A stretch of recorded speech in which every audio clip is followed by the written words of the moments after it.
QC Kinetics, 816-412-6299, 816-412-6299. Off 435 in State Line and in Gladstone, appointments available on Saturday. We salute our listeners in Independence. Thanks for listening to 95.7 KCMO Talk Radio in Independence today. It's Kevin Kietzman, Uncanceled, on 95.7 FM KCMO Talk Radio.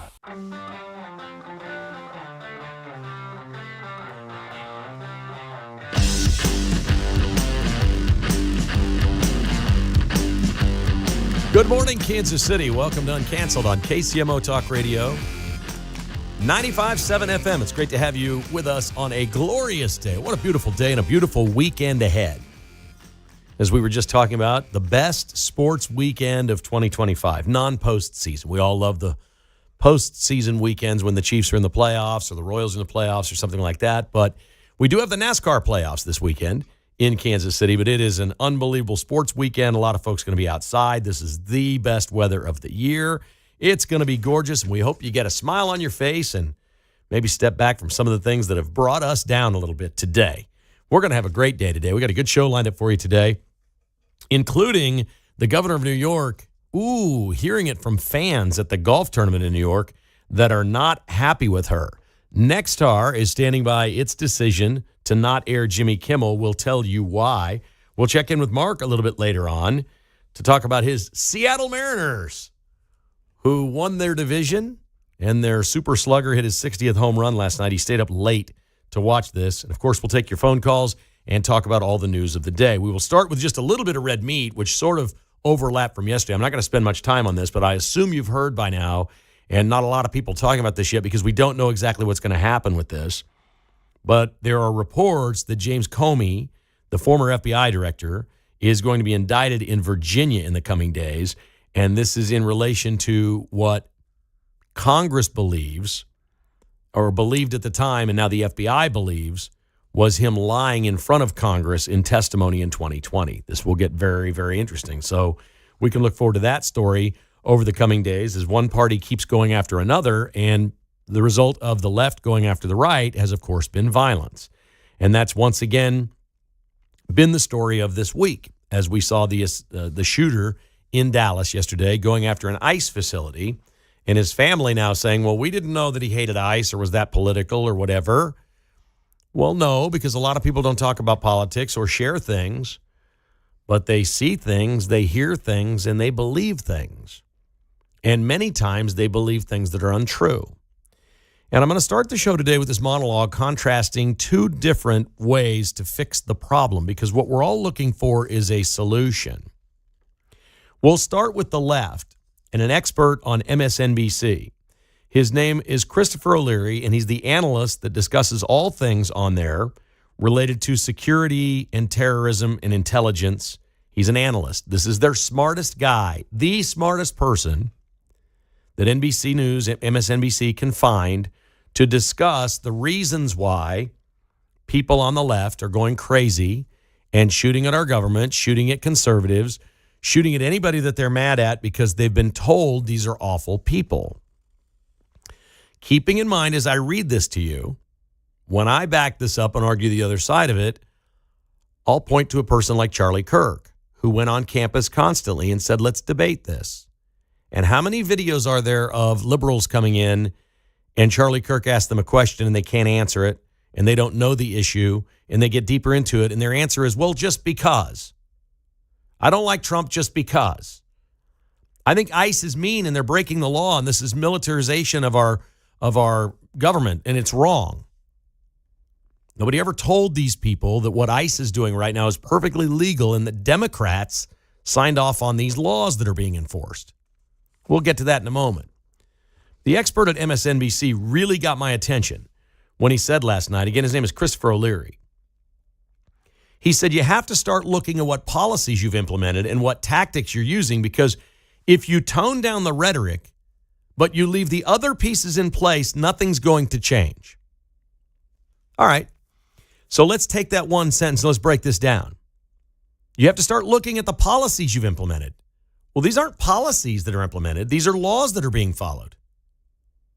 These are laws enacted by Congress and both parties that have been in place for decades.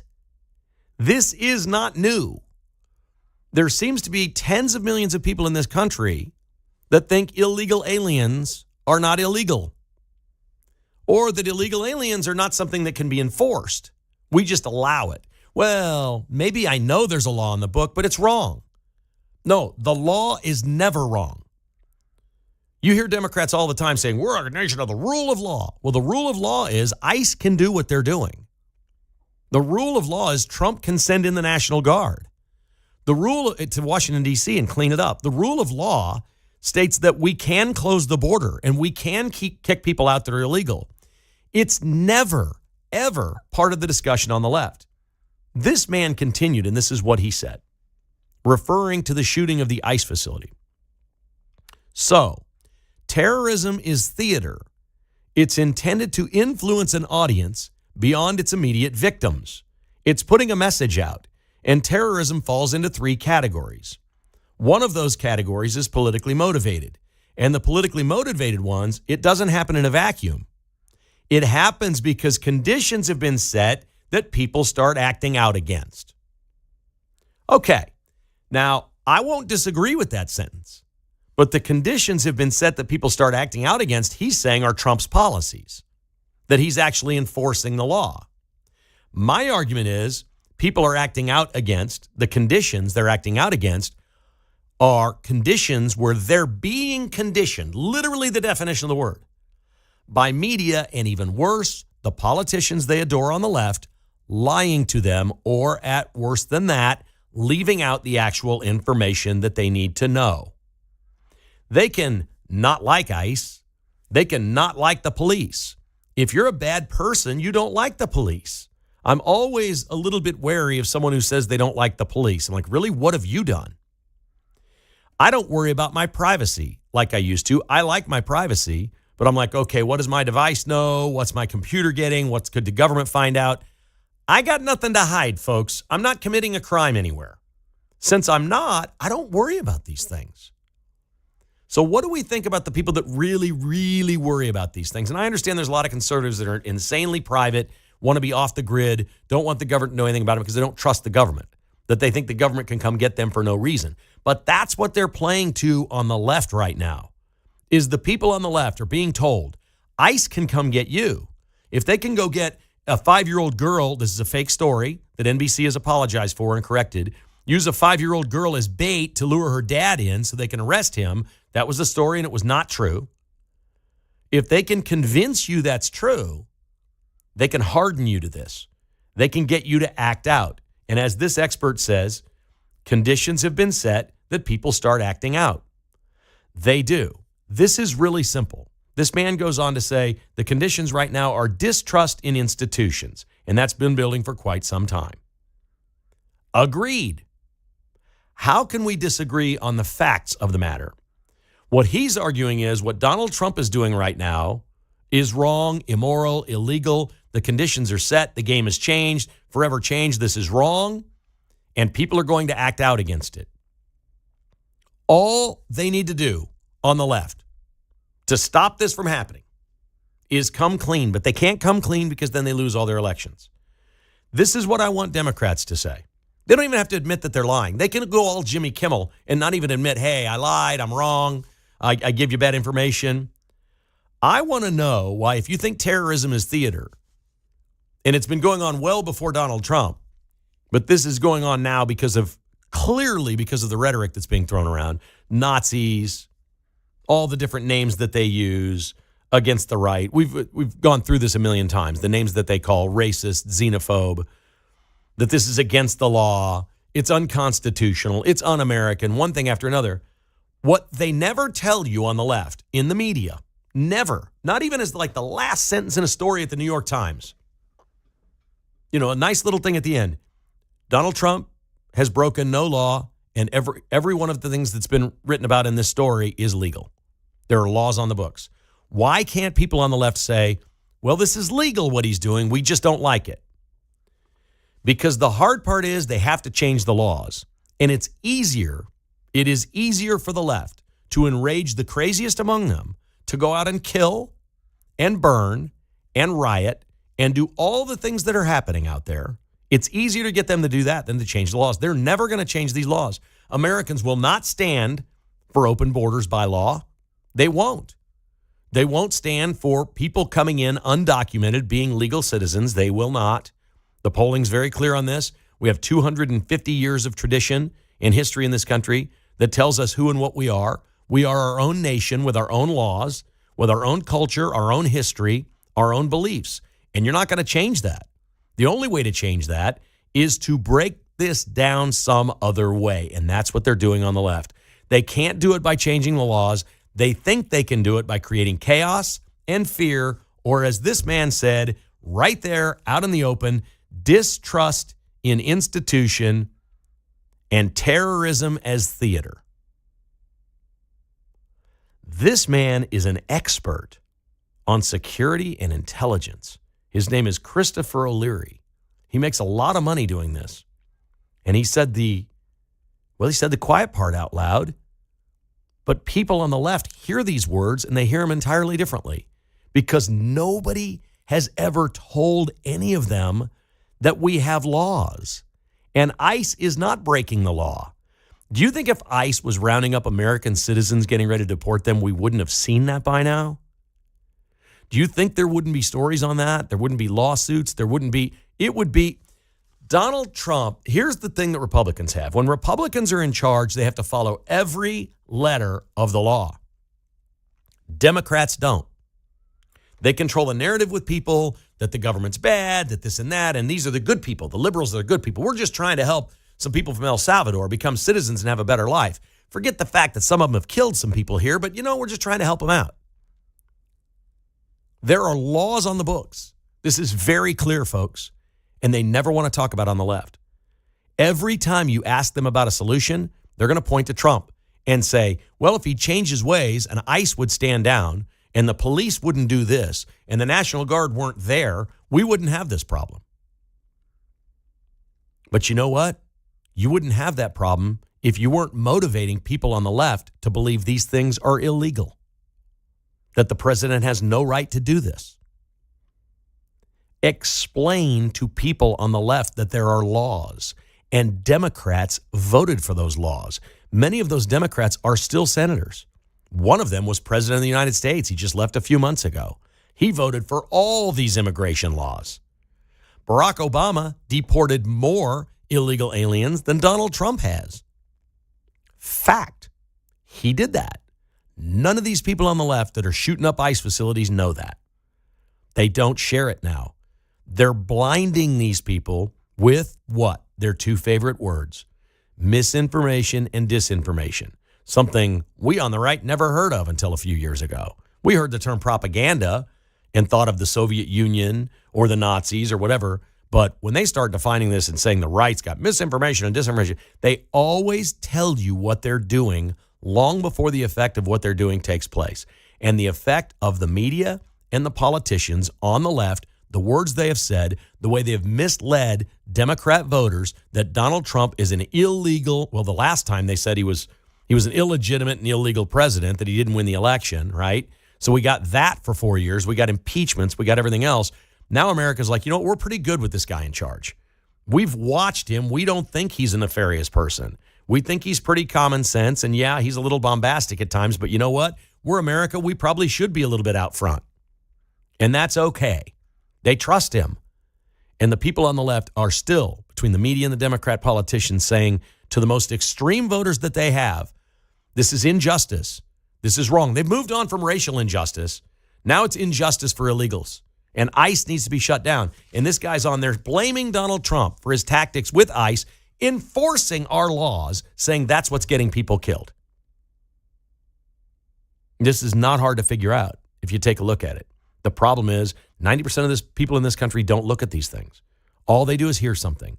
They buy into their own narrative. They live in their own bubble. They trust the people they trust, and they're not told that Donald Trump isn't breaking any laws, and neither is ICE. And these are not heavy-handed tactics. They're not hurting people. They're not being violent with them when they round them up. They're giving them all their rights, and everything's being done properly. I am stunned. I'm absolutely stunned that I'm sitting here near the end of September, and we don't have any real stories of ICE and abuse. They really haven't happened. There's been nothing. You would think at this point something would have happened where an ICE agent stepped out of line and did something, and it would have been a major story, but it hasn't, which means they're all following the code and the laws. And yet the left is hardening these people to become violent, telling them it's all illegal.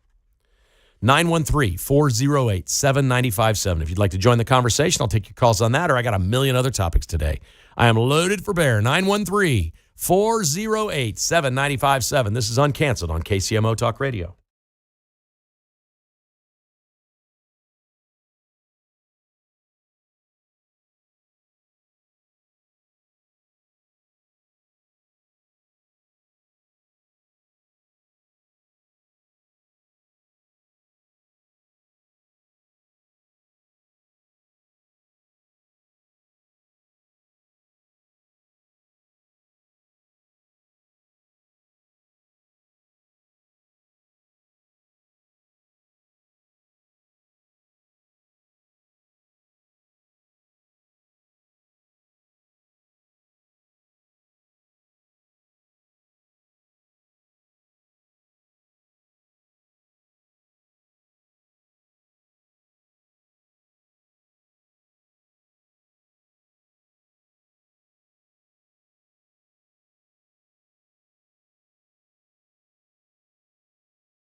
You're listening to Kevin Kietzman Uncanceled on KCMO Talk Radio 95.7 FM.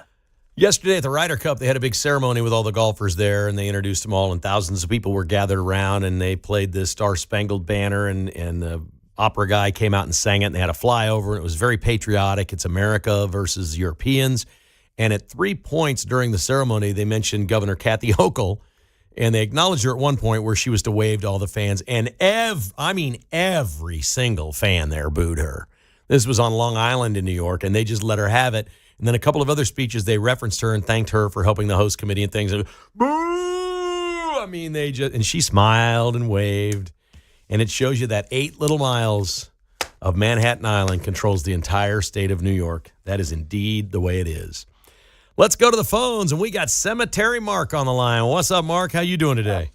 Oh, Kevin, I wish I could say good, but I've got some sciatic nerve problems because of just what you said. So kind of struggling, but trying to remain positive. And when I hear what you're talking about, and I think about law enforcement, I think about the ICE agents. These are trained law enforcement professionals. Like somebody builds your house, they go to school. You got carpenters that are certain levels of expertise, and that's what you have do these critical jobs on building structures. And so we have an ICE agency that's what they do. And right. I'm so tired of hearing the degradation of these people and the names that they're calling them, and the fascists, all the terms that would stir the warriors, which is who is the transgenders, who they're after. These are people who struggle with their own identity. So we know there's some problems cognitively because they're struggling with who they are. Well, we've got but they're good people to use. We've got Congress people like Ilhan Omar who wants to abolish ICE, but she's never gone to the floor and introduced legislation.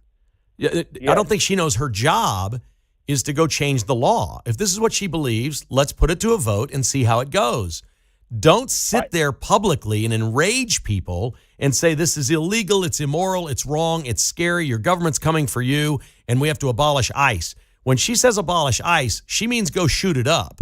That's what she means. She's not introducing any legislation to get rid of ICE. Her job is to write new laws and pass laws. They're not even trying to pass laws on immigration. Not even trying. They're not, Kevin. And when you think about Ilhan Omar, okay, how many millions of dollars is she worth? I've heard talks of $30 million. How much money did she come in with? They use these people to spread a message, the deep state does. And they're not there to change laws. They're there to instill violence and instill people to protest against the right. And it's really sick and it's really sad where we are as a country. And I'm tired of hearing this from both sides. It's not from both sides. When you're a Jasmine Crockett and you hear some of these Democrats, they're dumb. They're just dumb. So we call you dumb. We don't say this guy is going to destroy our country. This guy he is the worst thing since Hitler. He's worse than Hitler. These are things that instill people to take action. Well done, buddy. Hope you're feeling better, okay? Hey, thank you. Great job. Great show. All right. Try a chiropractor, that thing. Maybe that works. Right? Don't they, when that's a sciatic nerve, don't they adjust the hip? Is that a hip? Is that a hip adjustment? I think that's part of it. Yeah, I've heard of that. I've heard a lot of athletes that have that issue and they go get a hip adjustment. I'm not playing doctor on. Well, I'm sort of playing doctor on radio. I just don't know if he's tried that. It sounds like he went to the regular doctor, and if that's not working, might be worth a try. We hope he's doing well. He cuts the grass in the cemeteries. We call him Cemetery Mark. That is good stuff and that is fun stuff. And it's exactly right. Until they try to pass laws on these things that they keep complaining about, it's hollow to me, but it rings true with people who want to be hardened and go out and do things. All right, when Uncanceled continues, Lee Sterling joins us from ParamountSports.com. We're going to talk about the greatest sports weekend of the year and some NFL trends next on KCMO.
Whether you're a Jayhawk, Wildcat, Tiger, or KC Roo, we won't cancel you. Kevin Kietzman, Uncanceled, on KCMO Talk Radio 95.7 FM. All right, welcome back to Uncanceled on KCMO Talk Radio. It's time to talk a little sports. I know the Chiefs didn't look very good last Sunday night, but they did win by 13 points, and that hasn't happened in about 100 years.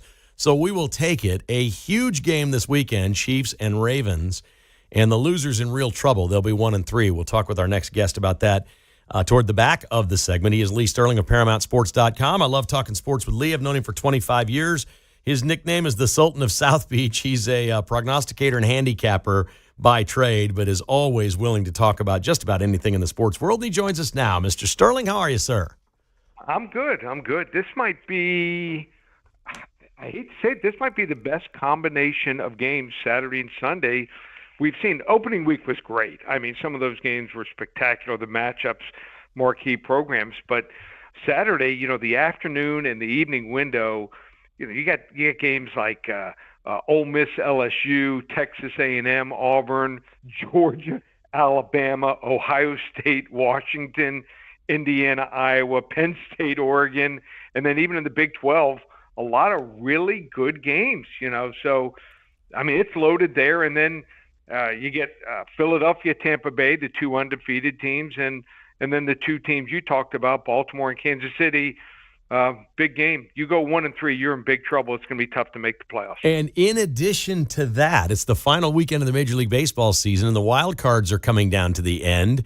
And the Ryder Cup is this weekend. I've been calling this the best sports weekend of the year that isn't like postseason. There's some March Madness weekend or something maybe where people argue that that's the best sports weekend. But this is crazy. I want to ask you about something. I know that I haven't teased you on this yet or prompted you on this yet. Yeah. I just saw a stat that 10 days ago, the Detroit Tigers had a 99% chance of winning the division. They are now one game back of Cleveland. Well, I think it's been 12 days ago now. They have absolutely blown this thing. Cleveland has won 12 out of 13, and Detroit has lost 11 out of 12. Has anything like this ever happened in baseball this dramatically in the last 2 weeks? I think there was one. I think the Red Sox might have blown something close, but not quite this much.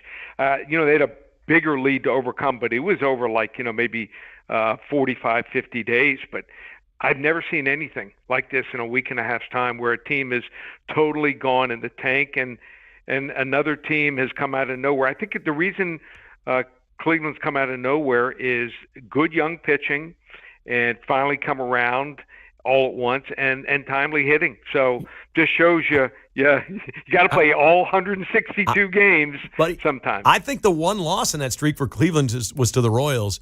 And I'm telling you, 3 weeks ago, the Royals were 2.5 games ahead of the Guardians. And now they're going to win the division. We never for any moment thought the Royals would win the division here this year.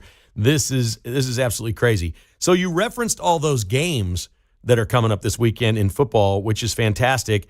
I'm curious about a little bit off the field. We've had so much Travis Kelce news here in Kansas City, and I've seen this thing on the Daily Mail did a story where some lip reader came in and tried to decipher what Andy Reid said to Travis Kelce the other night when he bumped him, and he said, "I don't know why I keep you on this team," or something like that. And Kelce's like, "Well, I'm hurt. My ankle's hurt." Like, they couldn't read his lips. Andy Reid's got a huge mustache and a microphone in front of his face. You cannot read his lips.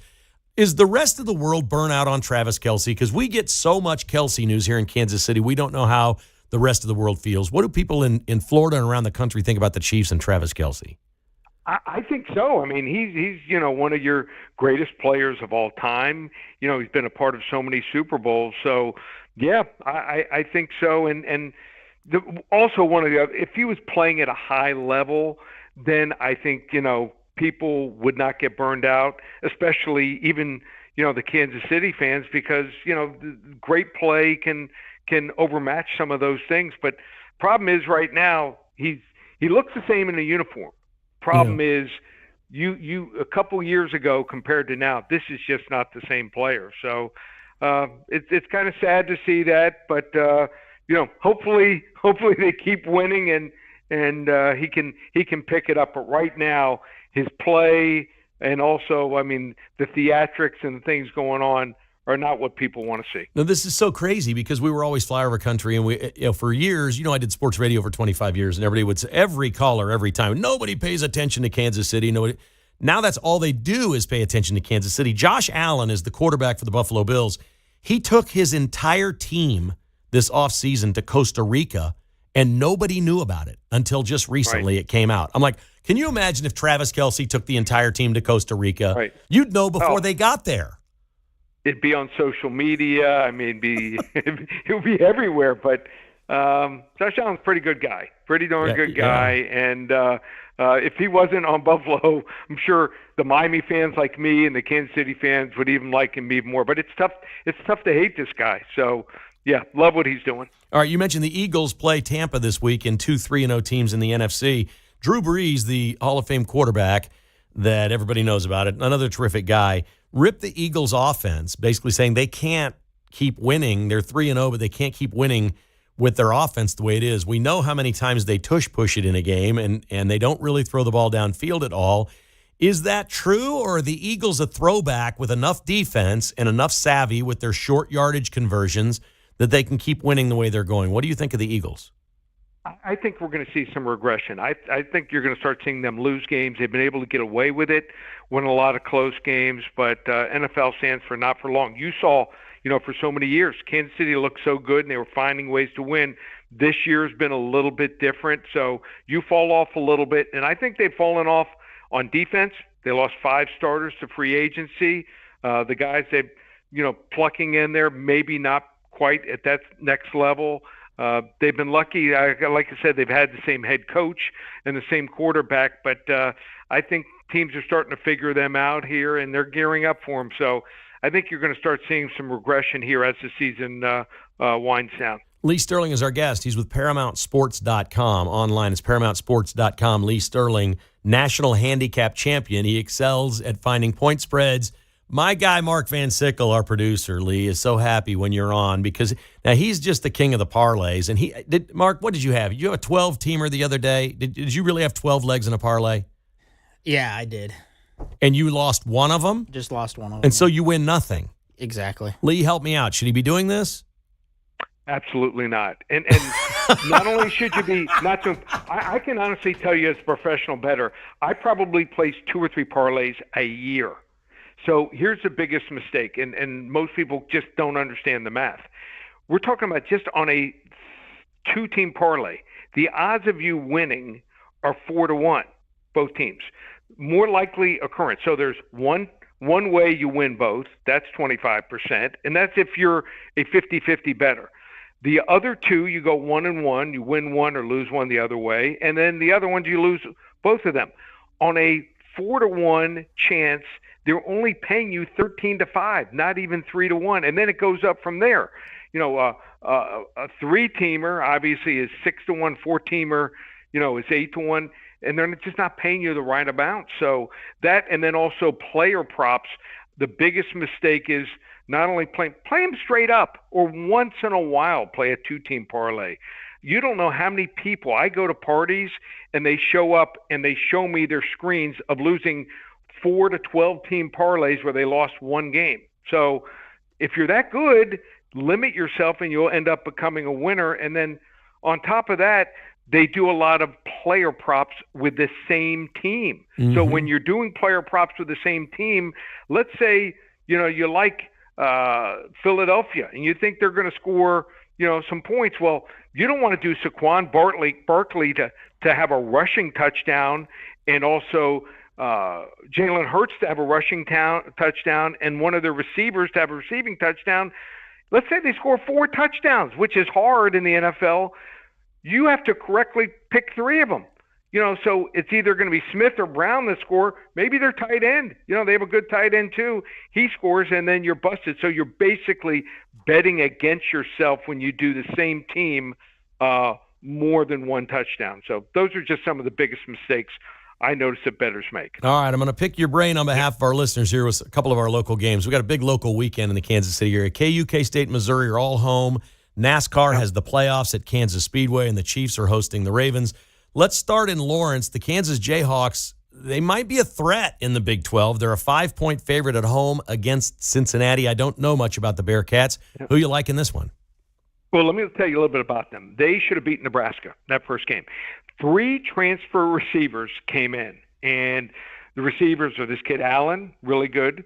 Cyrus Allen, he came in from Texas A&M. Jeff Caldwell, he came in from a small school, all Big South there. And then Caleb Goody, he came in from Colorado State. And then they brought in a transfer running back, Tyree Walker from Wisconsin. So these guys are all playing at a high level. Like I said, they should have beaten Nebraska. I thought Kansas caught West Virginia at the perfect time off the backyard brawl that they won. I think West Virginia is awful. They were able to cruise to a win here. I think they're begging you to play Kansas. Don't fall for the trap. I think they win this game 33-30. Cincy is also off of a bye week. It'll help them prepare. I know they've been terrible on the road, but this is their season. I think Kansas wins 33-30. But I think Cincinnati's going to find a way to cover. This game is going to be decided by one possession. Kansas State's at home against Central Florida. It is the 5th straight game the Wildcats have been favored. They've covered in none to this point, and they're 1-3 for the season. They're a 6-point favorite against Central Florida. Please explain why. I don't know why they should be favored. This is a team right now that's playing with no urgency, not playing up to their potential. I think Scott Frost, this is the perfect team for Scott Frost at UCF, not Central Florida as Bill Belichick called them. So they were fired up for last week to face Bill Belichick. I think they're going to get up 2 straight weeks. They're playing for their fallen coach. Their offensive line coach, Sean Clark, passed away. So they're outstatting opponents by 3.37 yards per play. UCF, not Central Florida, is the play here. They're top 10 in the country in offense here, and just think Kansas State, too many turnovers here. They keep getting outgained. The big eye don't lie. Central Florida, wrong team favored, 31-27. All right, everybody wants to know about the Chiefs and Ravens. The 1-3, whoever loses this is 1-3. Do you think the team that loses will miss the playoffs? And what do you think of this game? No, actually, I think either team that loses is still going to make the playoffs, but it's a big game. You want to still have a chance to win your division here.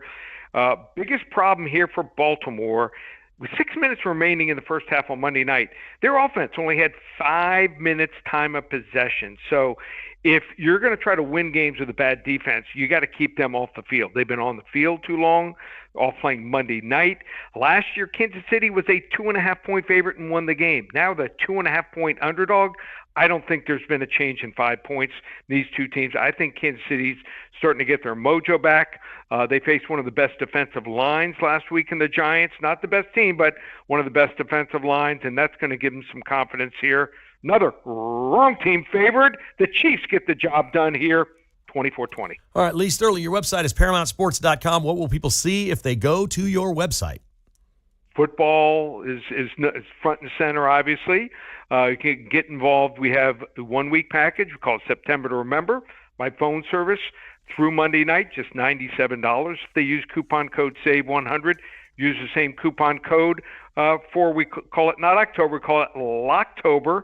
We're off a 5-0 Sunday and Monday NFL record, so you can get, it comes out to less than $100 a weekend, just $4.97 through Halloween night. Use coupon code SAVE100 and the UFC card. 7 big selections from Australia tomorrow evening, just $37. Everything's up and available, and the baseball playoffs are starting.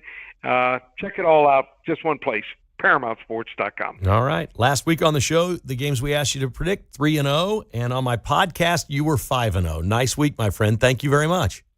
Okay, sounds good. See you, Kevin. Take care. There's Lee Sterling. ParamountSports.com is the website if you want to check him out. He did. He went 3-0 on Uncanceled, and then 5 other games on my podcast. I had him on, and he went 5-0 against those numbers. He's a good guy, and he's got a lot going on in what may be the best sports weekend of the year.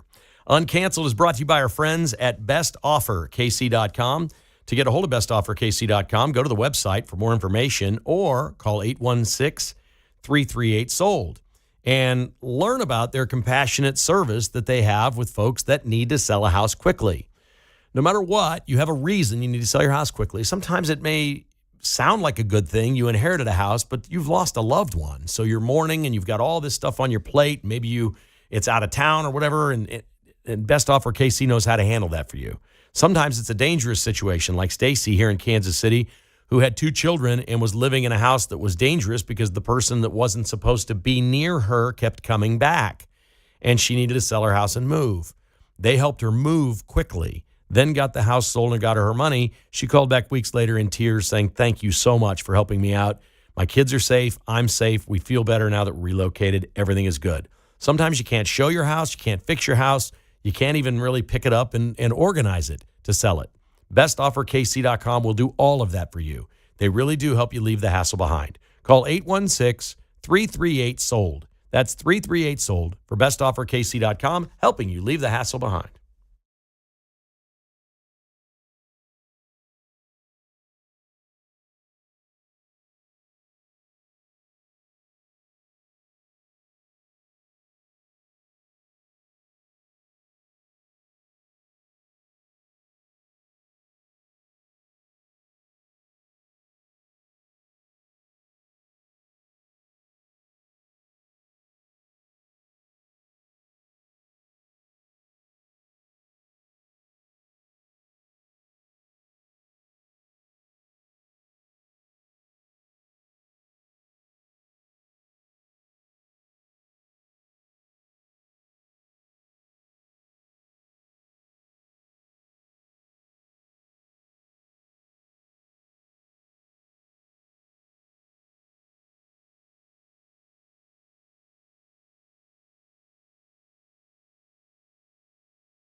Kevin Kietzman, Uncanceled. 10 to 11 a.m. on 95.7 FM, KCMO Talk Radio.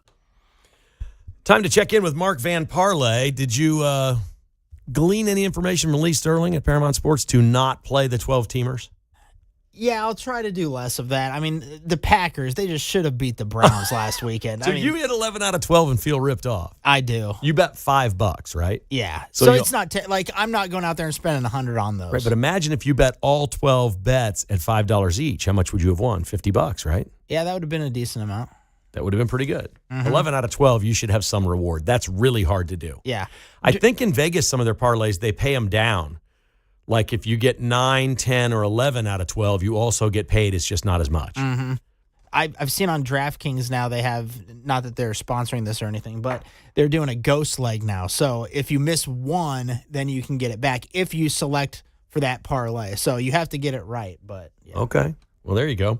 All right, we've got a sticky situation here. We've got a couple of ladies that went for walks in San Francisco, in a suburb of San Francisco. This is not the city. And in the suburbs, like most suburbs, there's just squirrels everywhere around the sidewalks and people's yards. One woman had a squirrel run out of nowhere and latch hold of her leg and start biting and scratching her for no reason at all. She got it off but had to go to the emergency room. She was worried. 2 days later, another woman on a walk, a squirrel, presumably the same crazy squirrel, came out of nowhere and jumped up in the air at her and got up to her face and scratched her and bit her. This is San Francisco, so what do they tell people to do? Be careful when you're out walking. There's a crazy squirrel in the neighborhood. Mark Van Sickle, what would happen in your neighborhood if this squirrel was running around? This squirrel would get trapped by somebody and taken out into the middle of nowhere, Kansas, I think. Trapped. How would you know you had the right squirrel? I mean, that's a good question. Yeah. I'd have to call one of my neighbors that really knows the animals. Okay. I have one neighbor that is into that stuff. My theory is you can't identify the bad one. Okay. And I'm pretty sure out at Timber Rock, where I live in West Lenexa, there'd be a Saturday morning 8 a.m. hunt. And somebody would notify a councilman that, hey, this is going to happen, and let the police know to stay away for a couple hours.